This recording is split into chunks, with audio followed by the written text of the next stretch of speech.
Здравствуйте! В эфире информационный выпуск Амшиукшара и я его ведущая Нала Кови. Сегодня в программе. Внешнеполитические ведомства Южной Осетии и Абхазии подписали план консультаций на 2026-2027 годы. Текущие тенденции и приоритеты развития научного сообщества республики обсудили на заседании Совета молодых ученых при президенте Абхазии. В Сухуме стартовала работа медиашколы РТ. Это платформа для обучения и обмена опытом среди местных журналистов и медиаспециалистов. В конце лета этого года в столице состоится первый международный фестиваль национальной культуры Абхазии и России. В Схинвале прошла встреча президента Алана Гаглоева с делегацией МИД Республики Абхазия во главе с Олегом Барцыц. Стороны обсудили ключевые аспекты двустороннего взаимодействия, текущую региональную повестку и дальнейшие шаги по укреплению стратегического партнерства между республиками. Олег Барцыц поблагодарил президента за теплый прием и подчеркнул важность продолжения тесного диалога по всем направлениям межгосударственного взаимодействия. Здравствуйте, дорогие наши братья, рад вас приветствовать в качестве министра иностранных дел Братской Республики был у нас первый раз, поэтому на Южную Осетию накладывает еще большую ответственность, поэтому мы прекрасно помним, Абхазия и Южная Осетия прошли непростой путь независимости, путь признания, становления, но мы этот путь прошли самым достойным образом, поставляя братское плечо друг другу. Алан Эдуардович, с большим воодушевлением, с чувством глубокой благодарности мы находимся здесь, в братском, дружественном нам государстве. Мы в Южной Осетии чувствуем себя как у настоящих наших братьев, друзей, союзников, партнеров. И, пользуясь такой возможностью, хочу поблагодарить вас за возможность сегодня встретиться, за то, что вы изыскали время в своем плотном графике. Прежде всего, хотел бы передать наилучшие пожелания и теплые слова от президента Республики Абхазия Бадра Зуровича Клуба, и с удовольствием передам ваши теплые слова по возвращению в Абхазию.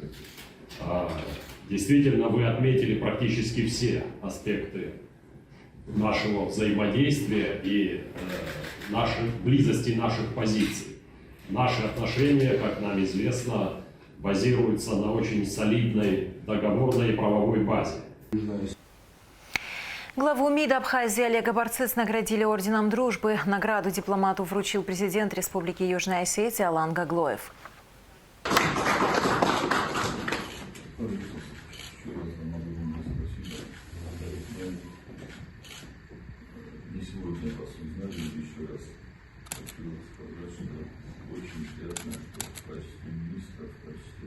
Руководитель внешнеполитического ведомства Братской Республики сегодня у нас в гостях, и возможно отлично познакомиться. Благодарю вас. Внешнеполитические ведомства Южной Осетии и Абхазии подписали план консультаций на 2026-2027 годы.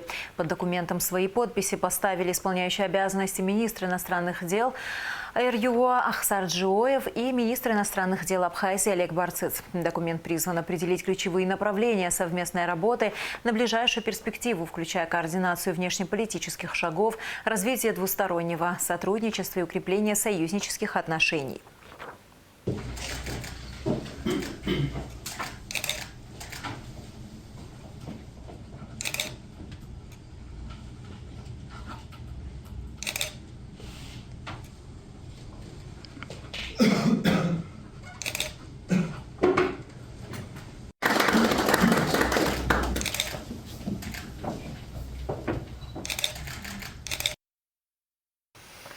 В парламенте Южной Осетии состоялся официальный прием делегации МИД Абхазии. Приветствуя гостей, председатель парламента РЮ Алан Маргиев отметил, что взаимодействие между депутатскими корпусами двух республик активно развивается по всем направлениям. По его словам, Южную Осетию и Абхазию связывает общая история и совместно пройденный сложный путь к свободе и независимости. Отдельно было отмечено расширение договорно-правовой базы, в том числе ратификация соглашения о беспошлинной торговле между республиками. Стороны подтвердили готовность к дальнейшему укреплению межпарламентского и межгосударственного сотрудничества. Делегация МИД Абхазии почтила память защитников Южной Осетии. Глава внешнеполитического ведомства Олег Барцец и члены делегации возложили цветы к мемориальному комплексу защитникам Южной Осетии в Цхинвале.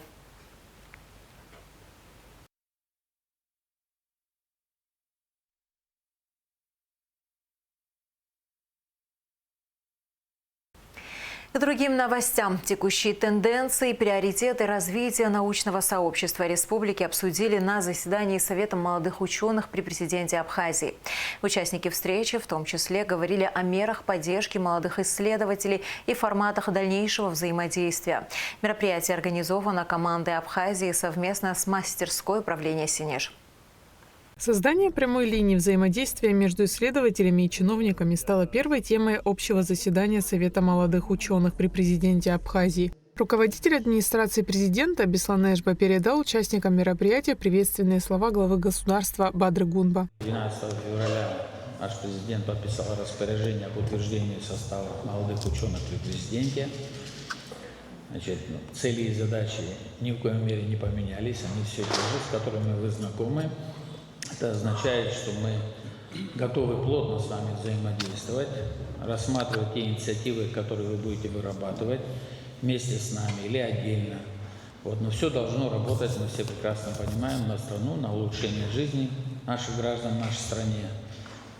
Поэтому мы со своей стороны хотим вас заверить в том, что мы готовы быстро, оперативно с вами взаимодействовать.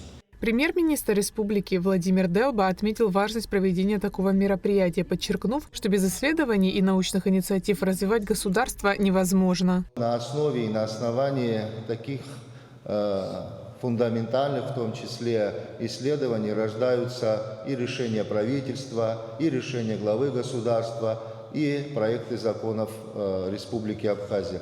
Со своей стороны я вас заверяю о том, что правительство в полном составе, полностью готово обсуждать, рассматривать все инициативы.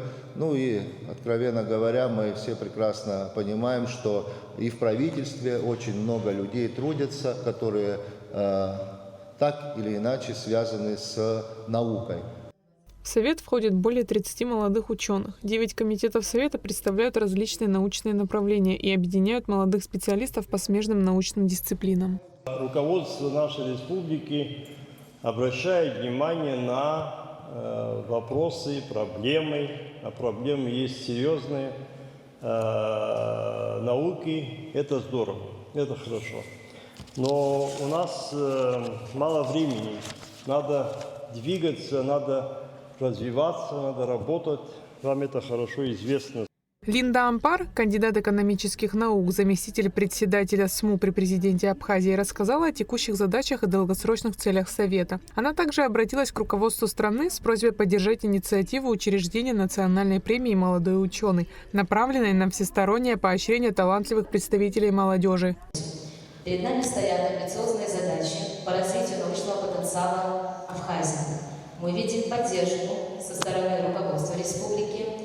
Это, конечно же, стимулирует нас на общественных началах, без зарплаты, прилагать максимум усилий для реализации намеченных планов. Уверена, что совместная работа администрации президента и Совета молодых ученых выведет абхазскую науку на качественно новый уровень.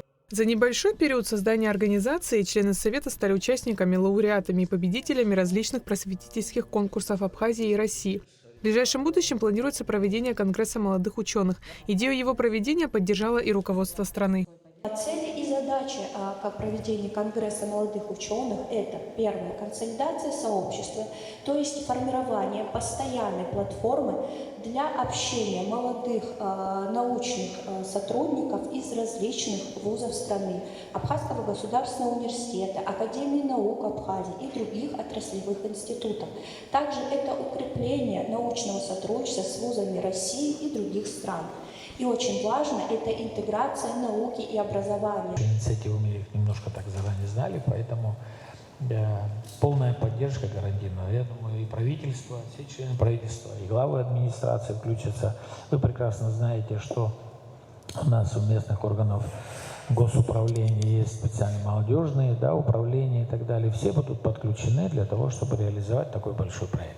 Лорена Джинджолия, председатель Комитета сельскохозяйственных наук СМУ при президенте ИРА, представила инициативу формирования государственного каталога пестицидов и агрохимикатов, разрешенных к применению на территории Абхазии. Каталог должен стать настольной книгой для каждого, кто работает на земле. В нем будут четко прописаны эффективность и дозировка, нормы применения для защиты урожая, класс опасности, что важно. Особенно важно выделить влияние на человека и на пчел, что критически важно для нашего пчеловодства.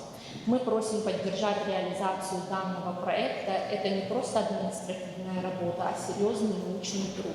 На мой взгляд, очень важно, наверное, специалисты в сфере этой должны между собой обязательно обсудить, насколько это у нас быстро должно быть принято, на мой взгляд. Обязательно по завершению сегодняшней нашей встречи попросим коллег с нашего Министерства сельского хозяйства, чтобы создали сначала встречу, потом уже она может перерасти в официальную рабочую группу. Ну и, безусловно, будем дальше развивать эту инициативу. Член СМУ Дмитрий Осия подчеркнул, что экспертные наработки молодых специалистов не должны оставаться в столах, и предложил создать механизмы, при которых экспертные наработки Совета будут напрямую направляться в профильные министерства и ведомства. Инициативу поддержал руководитель администрации президента Беслан Эшба, подтвердив готовность власти к конструктивному диалогу. Возникает вопрос о выстраивании более системного взаимодействия Совета с органами исполнительной власти, чтобы наши инициативы и экспертные наработки находили практическое применение и приносили реальную пользу нашему государству. У нашего совета с вами есть положение, по которому мы взаимодействуем. Посмотрим, как работает обратная связь, как пойдут поручения президента по этому поводу, как сработает правительство, надо ли это регламентировать или нет. Практика покажет. На общем заседании говорили и о важности развития абхазского языка, в том числе в цифровой среде, как приоритете для нового поколения ученых. Министр просвещения Хана Гунба поддержала эту инициативу, предложив расширить формат популяризации языка. Айлита Арутюнян, Алексей Гухава, Абхазское телевидение. Молодых ученых Абхазии пригласили на Всероссийский съезд Совета молодых ученых и студенческих научных обществ, который проводится ежегодно в начале июля. Статьи абхазских предпринимателей, участников конкурса, появятся в старейшем российском научно-популярном журнале «Мир музеев». Об этом стало известно в ходе круглого стола, прошедшего в Сухуме с участием представителей академического сообщества и экспертов из Абхазии и России. Ключевыми направлениями совещания стали сельское хозяйство и туризм. Содействовать установлению профессиональных связей, обмену опытом и внедрению лучших практик среди молодых ученых и опытных исследователей. Главная цель семинара совещания, которое прошло по инициативе команды Абхазии и мастерского управления «Сенеж». В ходе заседания был намечен ряд важных вопросов. Ключевые направления – сельское хозяйство и туризм. Мы сейчас работаем еще над одной серьезной темой – это схема территориального планирования, где нам будет понимание того, как и где развивать именно туристическую отрасль в том числе. То есть и в первую очередь все-таки это должны быть, наверное, не просто отели, гостиницы, но и, разумеется, там должна быть некая лечебно-санаторно-курортная история. Так нам расширит курортный сезон и вообще лечебно-диагностическую историю. Поэтому вот наши мысли, в какое направление. Если наши молодые ученые подкрепят меня еще какими-то данными, значит, будем рады. В работе круглого стола приняли участие члены Совета молодых ученых при президенте Абхазии, а также представители академического сообщества и эксперты из Абхазии и России. Алена Гейт, победитель первого конкурса «Лидеры России», в своем докладе рассказала о различных возможностях карьерного роста. В чем основной дефицит? Тут, конечно, я как руководитель кадрового агентства скажу, основной дефицит – это люди. И развитие науки и развитие страны, оно максимально зависит от возможности реализации человеческого потенциала. А о том, как его можно развить, как его можно реализовать и какие есть на поверхности действия, довольно быстрые действия, которые можно уже взять в план мероприятий, вот об этом мы сейчас и поговорим. Называется это «Портфельная карьера». О чем мы поговорим? Вообще про модель стандартную карьеры, не только в треке науки, не только в треке ученых, но и вообще. И поговорим, а что еще может быть, как можно из одного человека, из нашего пула молодых ученых получить больше результатов для страны, для общества. И вот в том числе я записывала те предложения, те проблемы, которые коллеги обозначали, к ним тоже как-то отнесусь. Абхазский институт гуманитарных исследований проводит большую работу по привлечению молодых специалистов. Директор АБГИ Арда Ашуба подчеркнул, что молодым ученым обязательно надо выезжать за пределы республики и повышать квалификацию.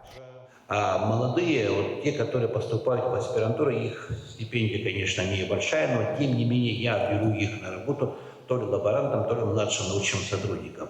Этого, конечно, тоже мало. Но люди должны выезжать, получать еще дополнительное образование. Мы со своими друзьями ведем диалог для того, чтобы выездная была конференция или же чтение лекций за пределами Абхазии. Это, например, в Москву или там Северо-Кавказский федеральный университет или Южный федеральный университет. Так они довольные приезжают. Во-первых, они не несут расходы, но плюс еще они проявляют друзей, подходы, изучения. Вот это немного стимулирует деньгами, конечно, мы не можем поощрять, но тем не менее, когда вот в течение года, в 2-3 раз человек принимает участие на научных конференциях, его заинтересует. Ну и плюс, конечно, мы обращаемся, вот тот, кто отличился, что получил какую-то премию, там, ну, скажем, даже грамоту, это уже играет большую роль. Таким образом только можно заинтересовать молодых ученых, чтобы они не уходили, не бросали науку. Статьи абхазских предпринимателей, участников конкурса «Гостеприимная Абхазия» появятся в старейшем российско-научно-популярном журнале «Мир музеев». Об этом рассказал в ходе круглого стола продюсер Федерального центра гуманитарных практик РГГУ Андрей Суиликов. Кроме того, молодых ученых Абхазии пригласили на Всероссийский съезд Совета молодых ученых и студенческих научных обществ, который проводится ежегодно в начале июля. Аманда Пакеля, Раму Камке, Абхазское телевидение. В Сухуме стартовала работа медиашколы РТ. Это платформа для обучения, обмена опытом среди местных журналистов и медиаспециалистов. В течение 2 насыщенных дней эксперты международного телеканала проведут серию бесплатных мастер-классов, охватывающих актуальные и востребованные темы в сфере медиа. О первом дне работы школы в материале Гугуцы Вардания. Работа с новостями в эпоху новых медиа, современные тренды и видеоформаты, секреты ведения новостного телеграм-канала, искусственный интеллект в работе журналиста, особенности съемки на камеру и смартфон. Все это вошло в 2-дневную программу школы «Арти» для слушателей в Абхазии. Здесь собрались журналисты, блогеры, студенты медиаспециальностей, все, кому интересна медиасфера. Мы постарались привести максимально разностороннюю программу, так как мы приглашаем участников, заинтересованных в том, чтобы прокачать свои медиа-навыки, вне зависимости от того, являются они профессиональными журналистами или блогерами, или неравнодушными энтузиастами, которые хотят продвигать бренд своей страны, своего края, может быть, и свое личное дело. Почему нет? Денис Воуба 3 года работает оператором и монтажером в информационном агентстве «Очимчира Информ». Освещает события в районе, стремится совершенствовать свои навыки и в области написания текстов. Я пишу на абхазском статьи, я озвучиваю иногда, то есть в роли корреспондента тоже выступаю. Вот мне больше всего запомнилось то, как нужно правильно подавать новость, правильно писать тексты. Вот. Вот. И с нетерпением жду следующих спикеров. Очень интересно, очень хорошая атмосфера. Спасибо всем организаторам за такую возможность. Лорена Симонова, будущий программист, планирует вести свой лайфстайл-блог, поэтому решила принять участие в интенсиве. Потому что мне интересна эта тема. Я на данный момент не занимаюсь блогерством, но хочу начать развиваться в этой сфере. Мне понравилось, что не просто рассказывают лекции, а делятся именно опытом, реальные кейсы. Лекции читают профессионалы. Школа Арти – это насыщенная программа с лучшими специалистами в каждой сфере. Как создавать новости, которые цепляют с самого начала, как сохранить объективность, четко отделяя факты от эмоций, как выстроить структуру материала, чтобы читатель не потерял интерес на середине текста. На все эти вопросы ответила руководитель службы выпуска Арти Интернешнл Мария Зелеранская. Она поделилась приемами создания динамичного и современного новостного контента, отметив активность и профессионализм абхазской аудитории. Вопросы от абхазских журналистов поступают самые разные и заставляют задуматься. В современном мире контента, когда все смотрят все, все-таки новостная журналистика остается каким-то барьером. Должна сохранять какой-то стандарт. Этический в первую очередь, но при этом все равно соревноваться с теми, кто покажет что угодно, да, в интернете. Мы ездили много куда, и Абхазия для меня запоминается все время тем, насколько активно люди участвуют, насколько им интересно, это видно, это очень активная аудитория. Это очень интересная аудитория, которая меня вообще как спикера заставляет прям задуматься над вопросами. И порой у меня нет готовых ответов, несмотря на то, что я лекции читаю давно и часто. И это очень приятно. Ну, то есть нас здесь принимают не просто тепло или дружелюбно, а просто с большим интересом к тому, что мы делаем. А это всегда классно очень. В школе Арти принимают участие около 200 человек. Некоторые слушатели приехали из Москвы, как, например, заместитель начальника управления социальных медиа и визуальных коммуникаций Центра просветительских инициатив Минпроса России Нина Матюхина. Мы можем слушать огромное количество спикеров, мы можем смотреть огромное количество лекций, но только когда мы взаимодействуем друг с другом, мы учимся друг у друга, потому что каждый друг другу учитель, это важно. И, безусловно, тот опыт, который мы можем сейчас перенять, даже, возможно, какой-то инсайт, возможно, какая-то мысль, которая была очевидна, но в то же время не очевидна для многих, она поможет построить и классные сюжеты. Первый день интенсива прошел в Сухуме, второй состоится в Гагре. И там, по словам организаторов, слушателей ждет много интересного, в том числе и сюрпризы. Гугу Цавардания, Камила Джопо, Абхазское телевидение.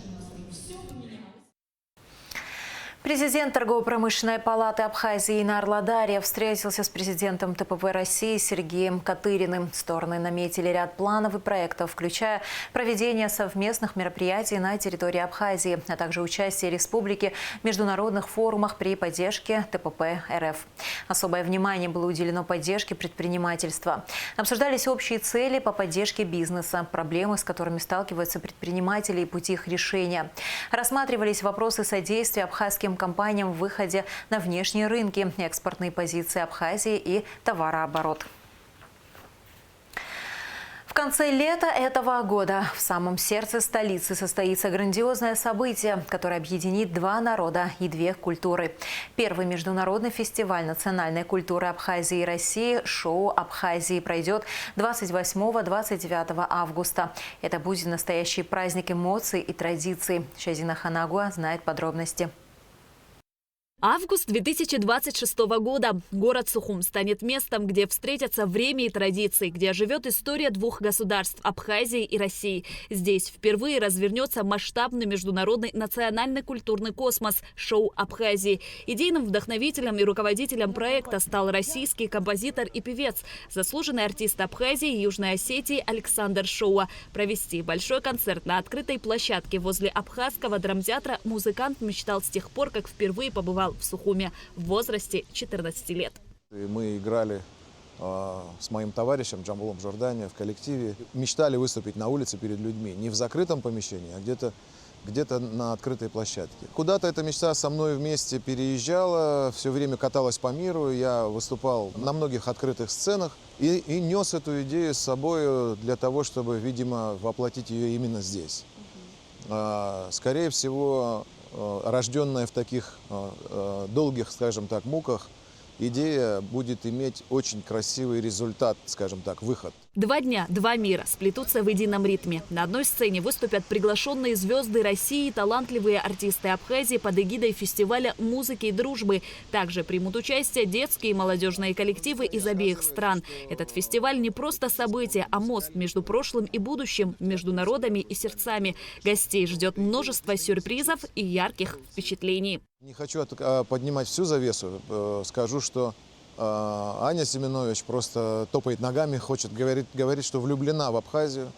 Жан Мелимеров, который сейчас с экранов телевизора вообще не сходит. Группа «Земляне», легенда советского рока, скажем так, и российского рока вообще. Можем провести мероприятие фантастическим образом. Кроме того, я сам буду выступать. Девочки, мальчики из Абхазии, которые участвовали в проекте «Голоса Абхазии», который мы также при ПФКИ провели замечательным образом. То есть этот проект, он громко прозвучал. Еще одной точкой притяжения станут различные экспозиции, которые раскроют всю глубину и богатство двух культур. Здесь соберутся свыше 100 уникальных творцов, художников, скульпторов, мастеров декоративно-прикладного искусства. Их работы станут словно страницами большой книги. Площадки будут работать с самого утра и до позднего вечера. Также молодежь, да, непосредственно целевую аудиторию нашего проекта ждут сюрпризы. То есть это будут не только концертные мероприятия, но еще и такие, так скажем, диджей-сеты уже в конце основных творческих дней, да, основных фестивальных дней, которые подарят заряд положительных эмоций, энергии. Я думаю, что оставят максимально положительные впечатления о нашем проекте. Гости, жители республики, смогут не просто созерцать, они станут участниками процесса. Мастер-классы, интерактивные площадки и праздник вкусов традиционной кухни двух стран откроют дверь в мир настоящего вдохновения. 25 фестивальных площадок наполнятся живой энергией и историей, которая живет в каждом штрихе и аромате. Нам бы очень хотелось, чтобы первый международный фестиваль объединения, да, двух культур Абхазии и России, шоу Абхазии, стал традиционным и ежегодно проходил 28 и 29 августа на территории Республики Абхазия. Потому что на самом деле это беспрецедентный, да, случай, первый в истории. И нам бы очень хотелось, чтобы данная традиция продолжалась из года в год. Александр Шоу отметил, что поддержка президентского фонда культурных инициатив России стала мощным толчком, который помог воплотить задуманное в жизнь. Для меня это было огромным удивлением. Нас поддержал президентский фонд культурных инициатив при президенте России. И мы выиграли грант, совершенно не ожидая, что нас поддержат вот в таком большом начинании, скажем так. И поскольку я являюсь представителем российского шоу-бизнеса, к тому же, я имею возможность дружить с людьми, коллегами, так скажем, по цеху. Многие откликнулись, многие хотят приехать сюда, поддержать нас и посмотреть на нашу замечательную родину, на наш город красивый. Я даже не понимаю, насколько круто мы летим, и летим хорошо, быстро, и не знаю, я очень этого всего жду. Я буду волноваться каждый день, особенно перед тем, как это все должно будет начаться. Рад тому факту, что я родился на этой земле. Рад бесконечно, что могу сделать для своей родины вот такое, где люди будут радоваться вместе с нами этой музыке, где не только артисты будут довольны и счастливы, но и все те, кто будут это смотреть и видеть, слушать. Первый международный фестиваль национальной культуры Абхазии и России будет приурочен ко Дню признания Российской Федерации независимости Абхазии. Шазина Ханагуа, Раму Камке, Абхазское телевидение. И в завершении выпуска о погоде. В среду, 18 февраля, в Абхазии ожидается облачная с прояснениями погода. Местами в конце дня ближе к вечеру возможен дождь, гроза, туман. Температура воздуха ночью 7-12, днем 15-20 градусов. Температура морской воды 10 градусов.